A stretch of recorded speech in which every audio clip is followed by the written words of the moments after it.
Bonjour à toutes et à tous et bienvenue pour cette nouvelle vidéo, une vidéo qui cette fois-ci va vous donner un petit peu du suivi de ce qui se passe ici aux États-Unis, parce que oui, il y a encore des choses à dire qui ne sont que la continuité des événements que vous n'êtes pas sans ignorer. Mais avant de commencer, vous savez, dans mes vidéos, j'ai souvent dit qu'il faut faire très attention avec les sondages, parce que les sondages, c'est un système un peu particulier qui fait que vous avez des sondages publics, c'est-à-dire des sondages qui sont publiés, et vous avez des sondages, ou ce qu'on appelle plus professionnellement des études d'opinion, ou enquêtes d'opinion,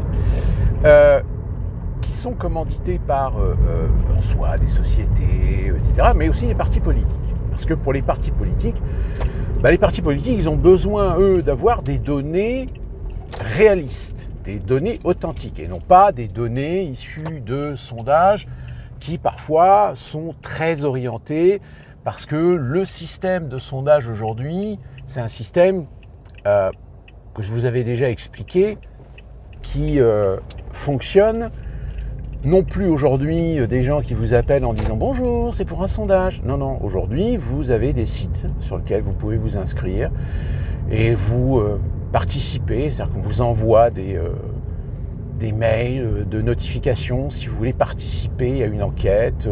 Donc vous répondez à plein de questions et puis au bout d'un certain nombre d'enquêtes que vous faites, etc., vous récoltez des points et puis les points vous donnent des réductions ou des bons d'achat ou je ne sais plus quoi, etc. Donc le sondage n'est plus fait au hasard. Tout est calculé, tout est paramétré, il y a des algorithmes qui vont aller chercher suivant des critères. Alors, moi je sais que je m'étais inscrit, c'était pour...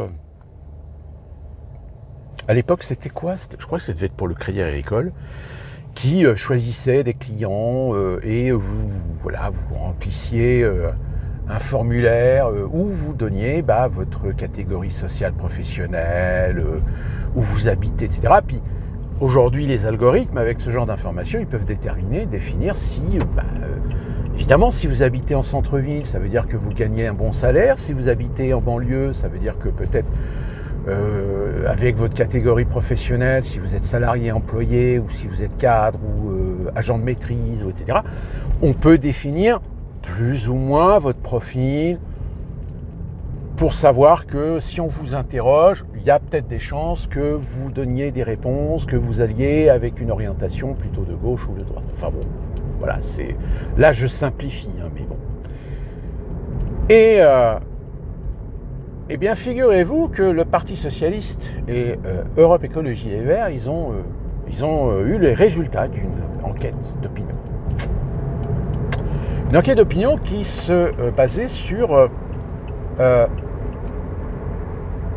que les gens pourraient éventuellement voter pour une primaire de gauche. Primaire de gauche, mais une primaire ouverte. C'est-à-dire qu'il n'y a pas seulement que des partis politiques, mais vous avez des candidats qui peuvent se prétendre, affronter les leaders des partis politiques. C'est-à-dire que Parti Socialiste, Europe Écologie Les Verts, communistes. Alors il n'y a pas la LFI, puisque pour l'instant ils n'arrivent pas à accorder leur violon pour faire une primaire de toutes les gauches. Plus les petits partis, le nouveau parti de gauche, Glucksmann, etc. Et alors je vous le donne en mille, mais apparemment la primaire va être annulée. Je dis va être annulée parce que c'est un bruit de couloir qu'on a entendu. Et ce bruit de couloir, pourquoi il est là ? Tout simplement parce que ils se sont rendus compte que sur l'enquête d'opinion, il y a une grande majorité de gens qui sont prêts à voter pour François Ruffin.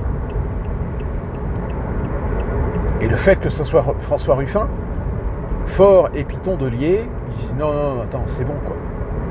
On va pas se faire voler une primaire par Ruffin.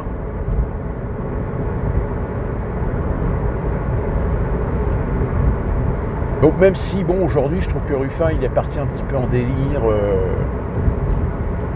Ce qui est dommage, parce que il avait un potentiel, ce mec-là. Mais là, maintenant, il part dans des trucs tout aussi démagogiques.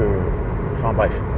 Enfin, voilà, c'était juste pour, vous voyez, vous confirmer ce que je vous disais sur les sondages, que aujourd'hui les partis politiques font faire des enquêtes d'opinion non publiées, donc uniquement en interne, qui sont certainement beaucoup plus réalistes que les sondages qu'on vous vend aujourd'hui par le biais de certains médias, presse, télé, etc.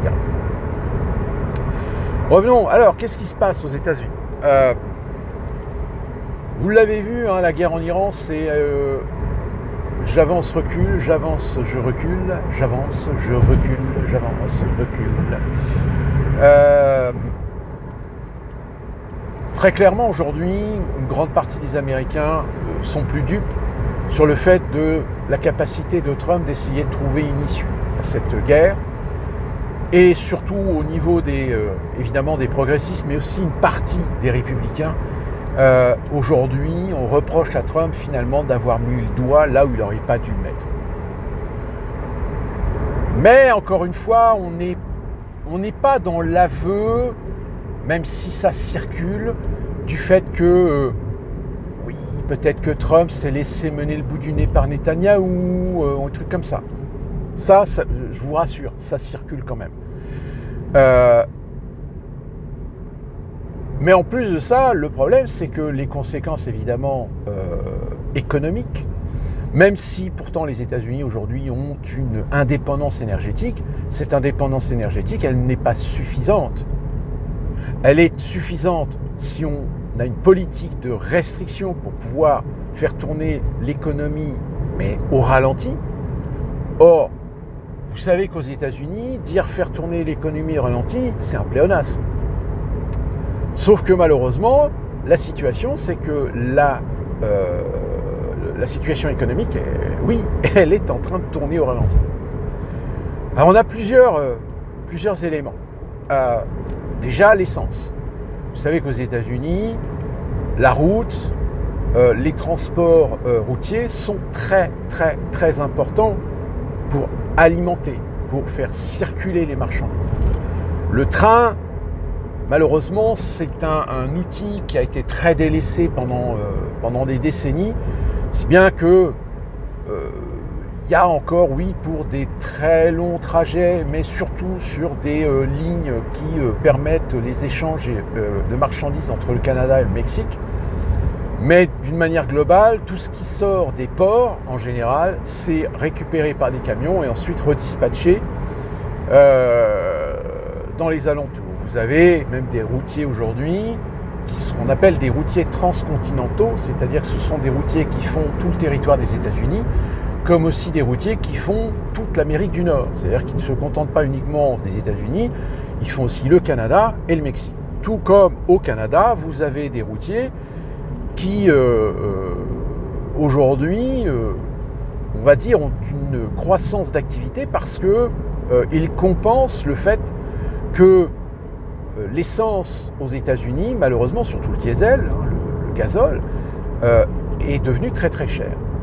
Et du fait qu'il est très cher, évidemment, les routiers, les transporteurs répercutent le prix sur les prix des transports. Le prix des transports est répercuté sur la vente ou la production. La production et la vente, la transformation, évidemment, sont répercutées sur la distribution et la distribution répercute évidemment les prix sur le consommateur. Ce qui fait qu'évidemment, si ça pouvait tenir comme ça quelques semaines et ensuite se rétablir, se résorber de lui-même, là on est quand même dans une situation où ça dure.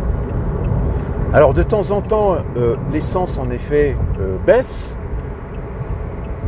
mais ça ne descend jamais en dessous de 3,90 le gallon pour ce qui concerne la Caroline du Nord, puisque je rappelle, le prix de l'essence varie selon les États.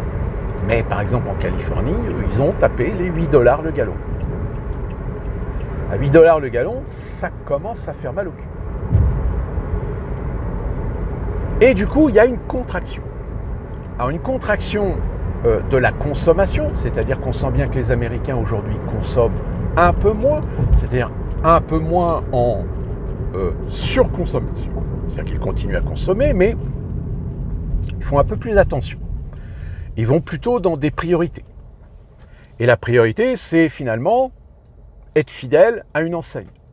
Alors vous savez, aux États-Unis, nous sommes une société d'hyperconsommation où il y a une hyper concurrence du fait d'un système très ultralibéral qui fait que vous avez dans des endroits très limités en surface, dans les lieux géographiques, il n'est pas rare de tomber sur 3 restaurants chinois, sur 4 supermarchés, sur des dizaines et des dizaines de restaurants, voire même des franchisés qui ont un autre concurrent qui se trouve à moins de 5 km de chez lui, etc. Donc, je vous avais déjà dit, rien que dans ma zone, là où j'habite, il y a 3-4 McDonald's.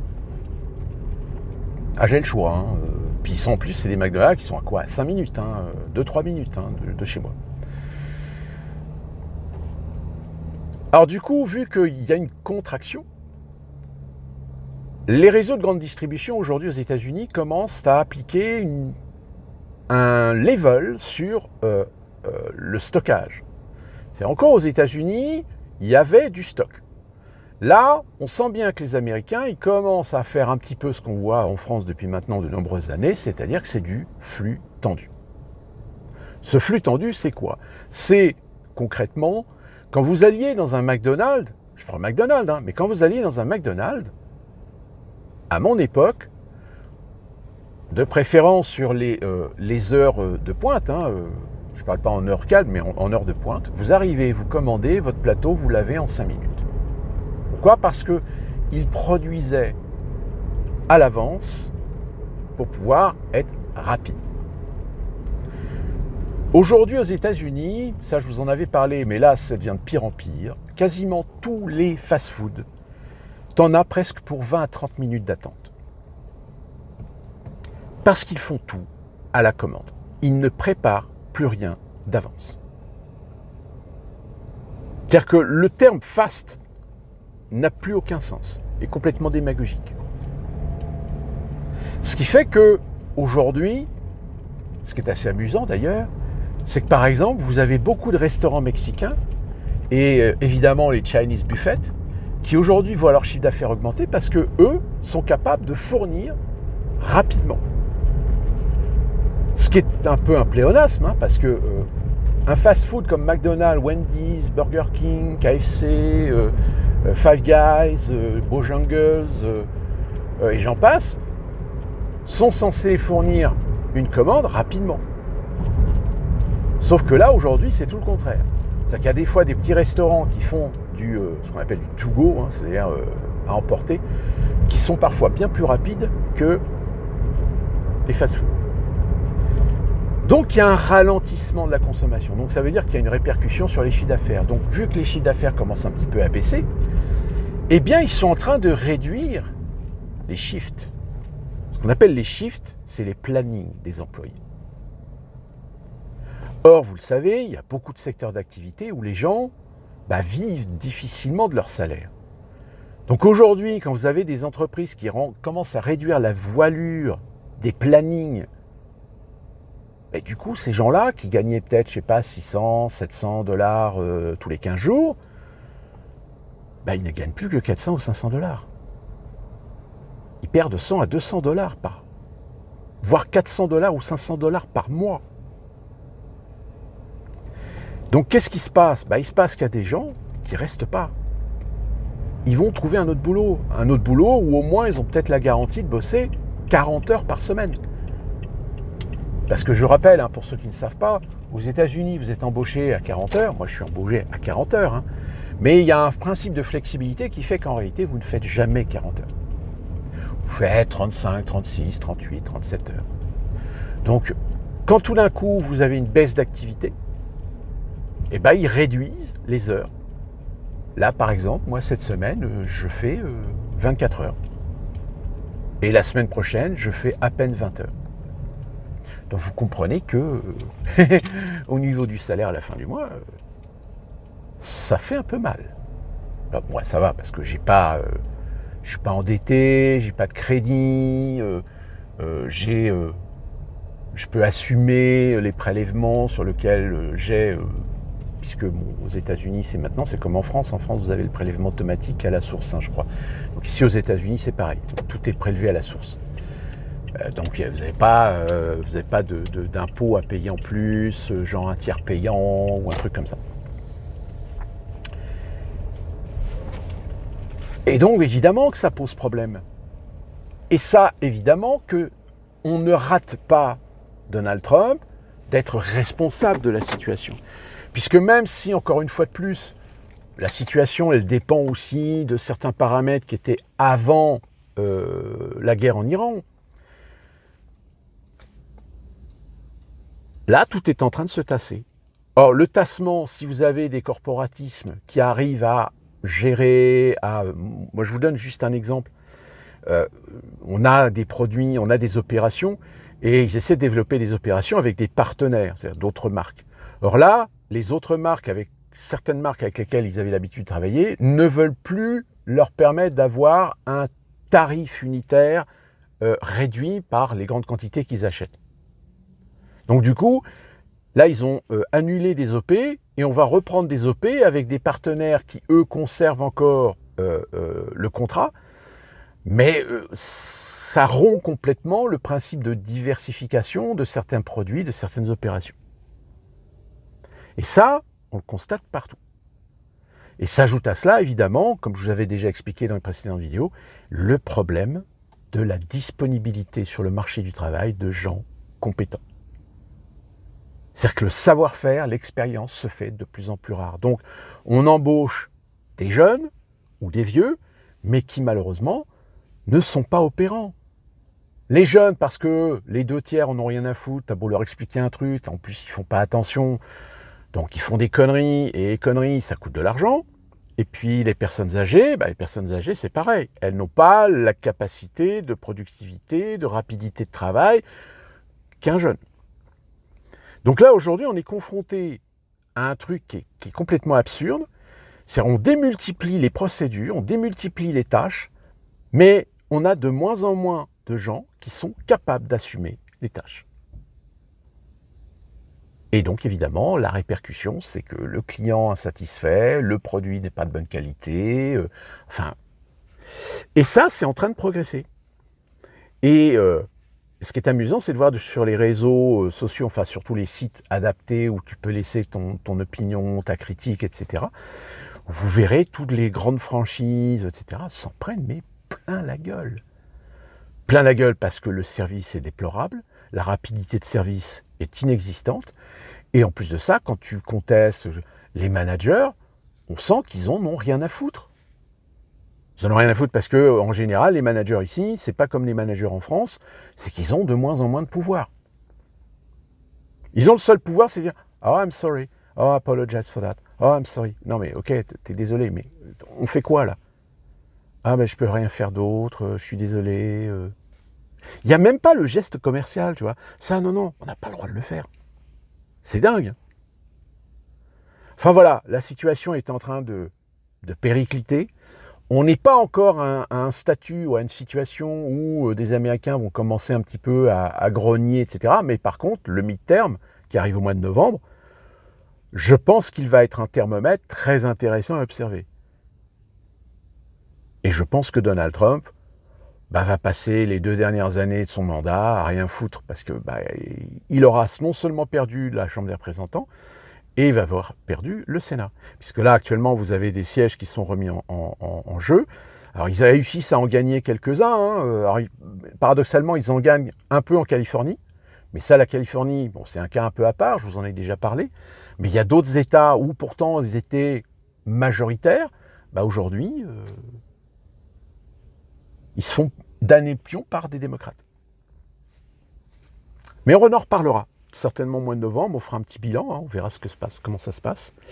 Et nous, on se retrouve très prochainement pour une nouvelle vidéo.